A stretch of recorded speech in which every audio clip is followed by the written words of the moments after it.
Come learn what matters at MIT WPU.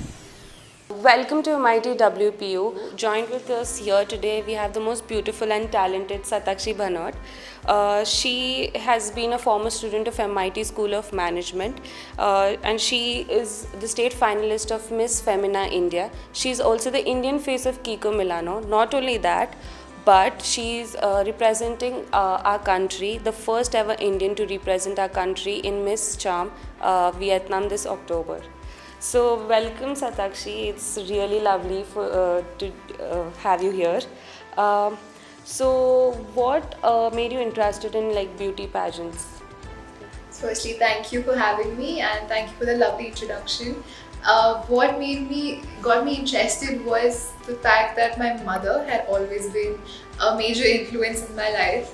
She always pushed me towards this because I think somewhere she saw that potential in me to represent myself and my country internationally, and then that became a driving force for me. And I also believe that the opportunity to represent your country and wear India across your chest and stand tall in front of the world is an opportunity like no other. So I worked hard for it. Amazing. So what does one have to control about themselves or compromise to, onto a biome of becoming a beauty queen? I'd say you don't have to compromise on anything ever, but the fact that you are representing yourself and the best version of yourself out there, Right. and to your people and to the world, so you obviously have to work upon yourself, you have to focus on your regime, and you have to formulate a plan and a course of action so that you can conquer your dreams and give the very best that you can. So you need to work hard upon your personality, your body, and the little gestures that you make in your daily life, and that makes you a complete package. Choosing your career, how has that, affected your private life?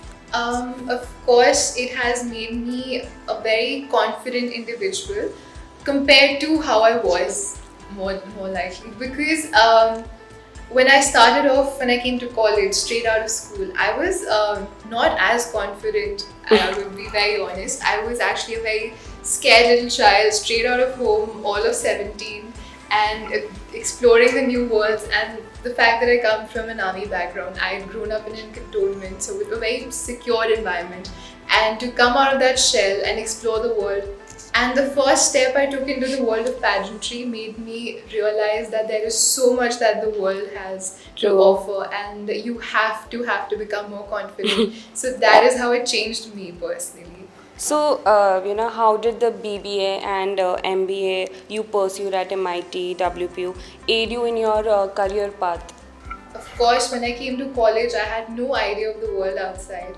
But as I started to study my subjects, I started to learn from my faculty at MIT, I came to know so much about the corporate world, and it got me even more interested in being a part of the corporate world and learning about business and marketing and finances and human resource management. And that is what made me pursue my master's in human resource management, because I saw the world from a different perspective in college, and the viewpoint that our faculty put forth for us Right. to learn from, and they were so dedicated that they would take one-on-one sessions if needed. They would True. be so invested in a student personally. So I learned so much from them, and I learned so much about the world of business from my subjects. So it changed me for the better.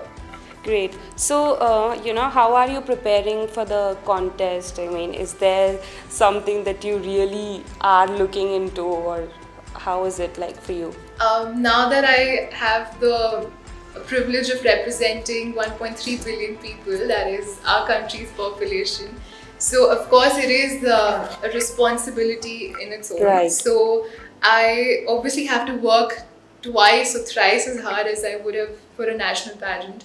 But to be standing in front of the world, being called India, is a different, I don't know, it's a different feeling in its own. So of course I'm working hard on my diet, and because of COVID, of course, all of us let loose for a bit. So I'm getting back on track, and I'm hitting the gym every day. Thankfully, I have a space where I can work out during these times as well.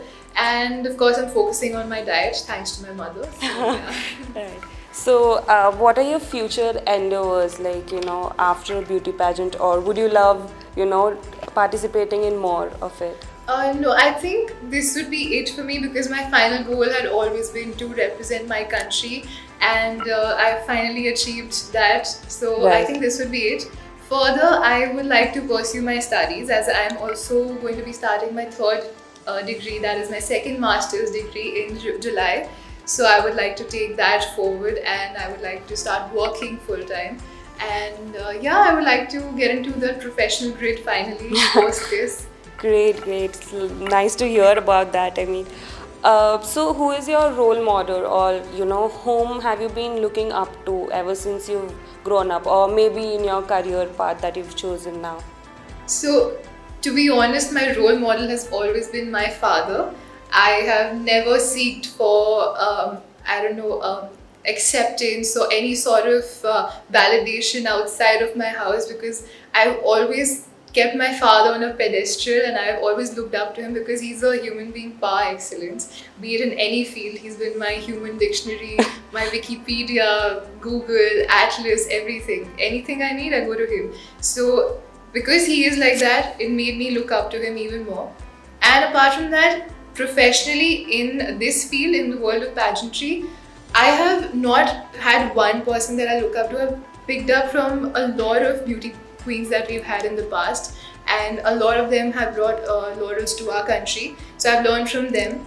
And there is so much that everyone has to offer, and you can learn so much from them.